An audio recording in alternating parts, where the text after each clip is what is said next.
هذه الكلمة لابد من التعرف على جهتين، جهة الإيجاب وجهة السلب. أما جهة الإيجاب هو معرفة معارف أهل البيت، وطريقه التعمق في الروايات، يعني التحصيل و تقوية الفكر بالعلوم مقدمة لفهم دقائق كلماتهم. الحمد لله مع دقة النظر في أصول مذهب الشيعة وفقه هذا المذهب،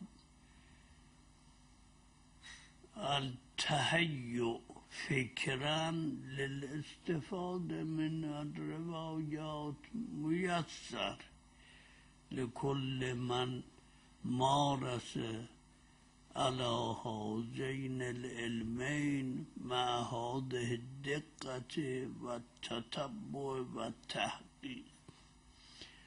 هذا أمر لابد لكل منكم أن يكون مشتغلا بمطالعة روايات أهل البيت في طول السنة، يعني لابد أن يكون لكم فراغ تطالعون الروايات بالتأمل والدقة.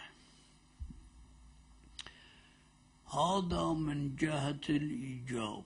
أما من جهة السلب لابد من التأمل والتدبر فيما ينافي الحق، لأن هذا الأمر ضروري الوجود، يعني كما أن في نظام عالم المادة نور وظلم، كذلك في عالم المعنى نور وظلم. تأملوا وتدبروا في القرآن. الله ولي الذين آمنوا يخرجهم من الظلمات إلى النور والذين كفروا أولياؤهم الطاغوت يخرجونهم من النور إلى الظلمات. فلا بد بعد التأمل في النور من التأمل في الظلمة. الشبهات هي ظلمات العقول، ولا بد لدفع هذه الظلمات. لا بد من أن يبين هذا بمثل. تأثير الشبهة ما هو؟ الآن كلكم ترون الشمس بهذه العظمة. الشمس حجمها وضياؤها فوق أن نتصور الآن. يقولون بأن حجم الشمس متجاوز من مليون بنحو المحاسبة، متجاوز عن هذا العدد بالنسبة بحجم كرة الأرض.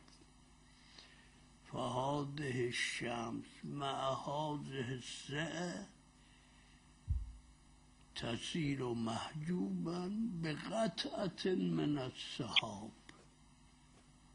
يعني قطعة من السحاب تحول بين الشمس وبين الأرض.